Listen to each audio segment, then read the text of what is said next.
target impression share is another interesting bidding strategy that comes up every now and then. You're really not going to use it that much, if you're bidding for purchases for your account.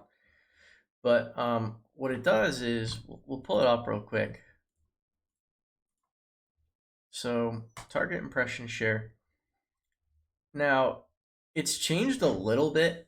You used to only be able to give it a percent, and then that was it.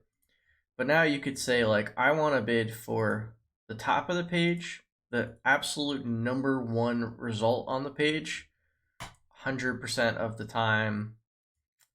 And you can even give it a max bid now. So just to like give you an example, like we'll go back to searching running shoes like we were doing earlier in the course.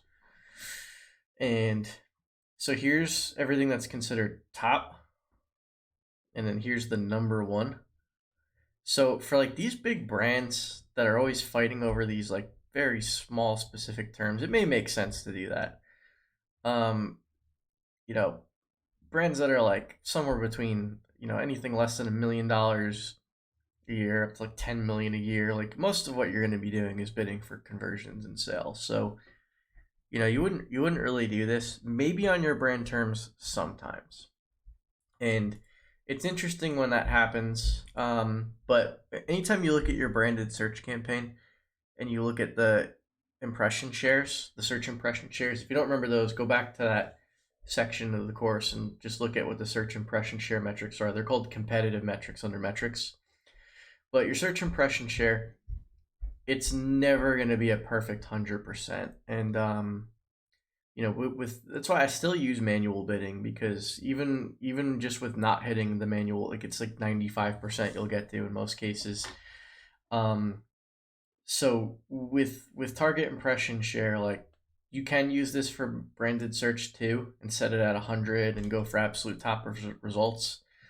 But again, with a campaign like that, I usually just like to use manual CPC and try not to use auto bidding, because it prevents it from going like a little crazy. Now, auto bidding, I mean, it's automatically setting the CPC bids for you. So that's maximize clicks, target impression share, maximize conversions, maximize conversion value, target CPA, target ROAS. Like those are auto bidding. They automatically pick the CPCs depending on the person searching and what they're searching. So you'll hear me call it auto bidding, conversion bidding, sometimes interchangeably. But with target impression share, you're trying to show up for every single search. E-commerce, this doesn't really make sense. It may make sense more in other industries to use, but I don't work there. I work in e-commerce, so I can't really speak to that. And I don't want to just give anyone any misinformation there. I do e-com, that's it. So with target impression share, test it. I mean, try it out on your branded search campaign. See if maybe you get better costs. Let me know. Let me know what you think. But yeah, target impression share, you probably won't use it very often.